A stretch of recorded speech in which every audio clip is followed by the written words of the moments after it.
Hello my dear children, welcome back to the channel Master in English with Monica Jetli. Please like, share and subscribe those who have not yet subscribed. Please show support to my channel. Happy learning. Today I am going to tell you what happens in Act 1 Scene 3 in The Merchant of Venice. In this scene, we are again back to Venice. Shylock, a Jewish moneylender, the villain of the play, is introduced. Antonio is forced to borrow money from him, whom he has insulted for years. After initial hesitation, Shylock agrees to loan Antonio money, not for interest, but under a special agreement, that is, a bond. According to the bond, if Antonio fails to repay his debt in time, Shylock will have the right to remove 1 pound in weight of Antonio's flesh. Now the narration begins. The narrator speaks. Act 1, Scene 3.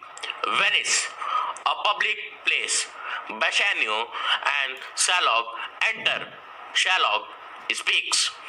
You said you want a loan of 3,000 ducats? Well, Bassanio speaks. Yes, sir. I want the money for 3 months. Shylock speaks. you want it for 3 months? Well, Bassanio speaks. And for the debt, I also told you, Antonio shall stand guarantee. Shylock speaks. Antonio shall stand surety? Well, Bassanio speaks. Well, you help me. Will you oblige me? Shall I have an answer now? Shylock speaks. Let me see. You want a loan of 3,000 ducats for 3 months and Antonio is to be the guarantor? Bassanio speaks. Yes, I want your answer to the proposal. Shylock speaks. Antonio is a good man. He is good enough for the guarantee. Bassanio speaks. Why? Have you heard any allegation to the effect that he is not so? Shylock speaks. Oh no, by no means. When I say that he is a good man, what I mean is that he is a man of substance, sufficient as a security for the loan. But, you see, his wealth is all assumed. He has a vessel sailing towards Tripolis and another towards the East Indies. Besides, I have heard at the exchange that he has a third one at Mexico and a fourth one is bound for England and many more scattered over the sea. But ships are made of timber and as such are no proof against accidents. The sailors are, after all, men and as such have no control over accidents. Then there are such things as land rats and sea rats, that is thieves on the land and the sea pirates. Lastly, there is the danger arising from rough seas. Storms are hidden. In spite of all these, Antonio is wealthy enough to stand as a surety. You said 3,000 ducats. All right, I think I can advance you the money on his bond. Bassanio speaks. Rest assured that you may do so safely. Shylock speaks. But I mean to make myself quite sure on that point. And in order to do so, I want to think over the matter. May I have a talk with Antonio? Bassanio speaks. Certainly. If you kindly come over the dine with us. Shylock speaks. What? To have smell of the pork sitting at dinner with you? To eat of the animal into which Jesus, your prophet of Nazareth, drove the evil spirit? I shall buy, sell, talk and walk and do similar other things with you. But I will not eat or drink or pray with you. Is there any fresh news at the exchange? Who comes here? Antonio comes in. Bassanio speaks. This is this is Mr. Antonio. Sherlock speaks, speaking to himself. What cringing servility does he assume like a publican? I hate him because he is a Christian, but I hate him more because out of sheer folly he lends out money without charging any interest and thereby brings down the rate of interest for us moneylenders in Venice. If once I can have him in my grip, I will satisfy to the utmost the old grudge I bear against him. He hates the Jews, the chosen people of God, and there on the Rialto, in the presence of the merchants, he abuses me and speaks ill of my transactions and my well-earned gains, which he condemns as interest. May the curse of God come down on the Jewish race if I ever forgive him. Bassanio speaks.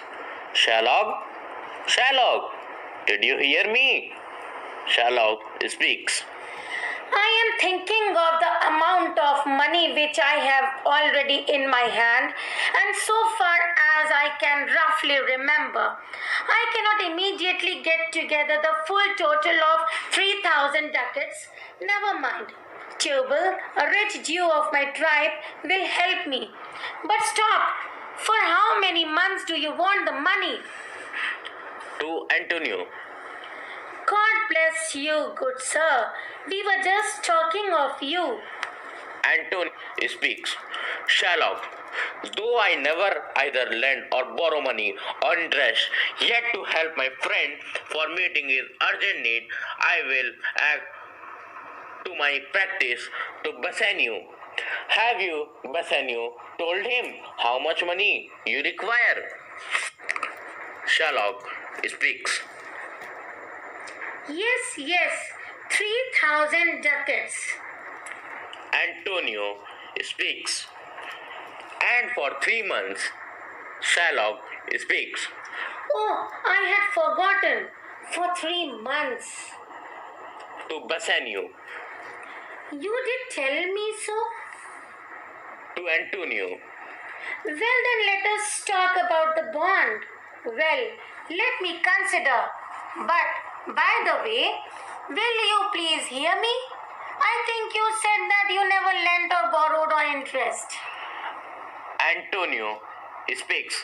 Yes, I am never in the habit of doing so. Sherlock speaks. When Jacob used to tend the flock of his uncle Laban, this Jacob was, as his mother prudently managed to secure it for him, the third in the line of inheritance from the first patriarch, Abraham. Yes, he was the third. Antonio speaks.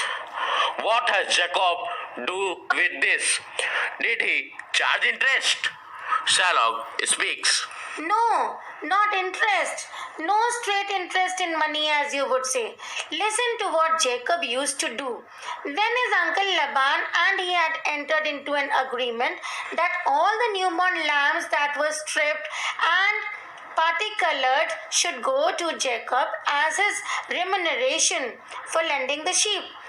This was a way of making profit, and Jacob prospered. Profit is always a blessing if not made by theft. Antonio speaks. This was purely a matter of speculation that Jacob did. It was not in his power to determine what would happen. It was a matter entirely under the control of God. Or do you treat your gold and silver as ewes and rams case to justify? Sherlock speaks. I don't know that, but I make my money increase as ewes and rams. Listen to me, sir. Antonio speaks. Note Bassanio, the devil is talking about the scriptures. He is like a rogue who smiles outwardly but is wicked at heart. Sherlock speaks. You want 3,000 ducats? That is a fairly large amount. And you want to keep it for 3 months out of 12 that make a year? Now, the rate of interest. Antonio speaks. Well, Sherlock, do you think you can oblige us? Sherlock speaks.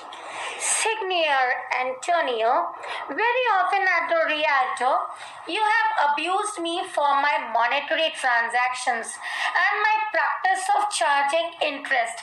I have always suffered the insults patiently with a shrug of the shoulder, for patient forbearance is the characteristic mark of all the Jews.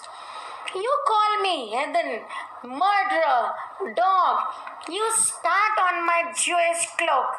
And you do all these only because I make use of the money that belongs to me.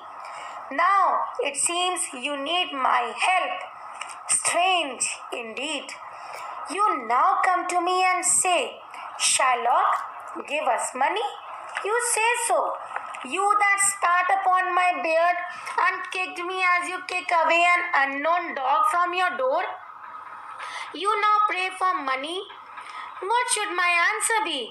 Should I not say, can a dog have money? Can a dog possibly lend 3,000 ducats? Or should I now bend low before you in the humble and subdued tone of a slave and say, good sir, you spat on me last Wednesday, you kicked me on such another day, another time you called me dog, and for all these acts of kindness, I shall lend you this sum of money which you require. Antonio speaks. Is it almost sure that I will call you so? Is that dog again spit on you and kick you? If you lend the money, lend it not as to a friend, for a friend never took from his friend and an interest for a loan. Lend your money as to an enemy. Sherlock speaks. Why? What makes you so furious? I wish to be your friend. I want to have your love. I propose to forget the insults that you have heaped on me. And lastly, I intend to advance you the loan you asked for without charging any interest. But still, you would not listen to me. What I offer shows my kindness. Bassanio speaks. I would certainly be kind. Sherlock speaks. I will show this kindness. Come along with me to a notary public and sign and only seal your personal bond.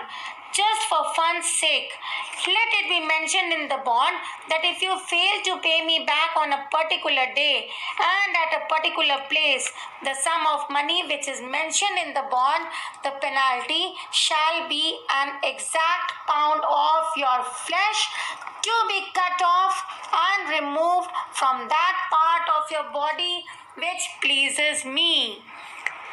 Antonio speaks. Agreed. I shall and say that the Jew has been very kind to me. Bassanio speaks. You shall not sign a bond of this kind for my sake. I would rather continue to be in my present want. Antonio speaks. Don't be afraid, friend. I shall not fail to pay up the bond within 2 months. That is 1 month before this bond becomes due. I expect to receive 9 times the money mentioned in this bond. Sherlock speaks. Oh, Father Abraham, how suspicious these Christian people are. Their own cruel behavior to towards others teaches them to doubt other people's kind behavior. I request you, answer me this question. Suppose he fails to pay on the appointed day. What shall I gain by exacting the penalty? A pound of human flesh cut off from a man is not even as desirable, as valuable as a pound of mutton, beef, or the flesh of goats. I make him this friendly offer just to win his friendship. If he will accept it, well and good. If not, goodbye. And as for my goodwill, I beg you not to hurt me by your suspicion. Antonio speaks. Yes, Sherlock. I will sign and seal this bond. Sherlock speaks. Then go directly to the house of the notary public and give him instructions as to how to draw up this sportive document, and I will go home, bring the money, and visit my house, which has been left in the charge of luckless fellow, and shortly meet you. Antonio speaks. Hurry away! Then, good Jew. The Jew is likely to become a Christian. He is getting kind. Bassanio speaks. I feel suspicious when generous offers come from a villain.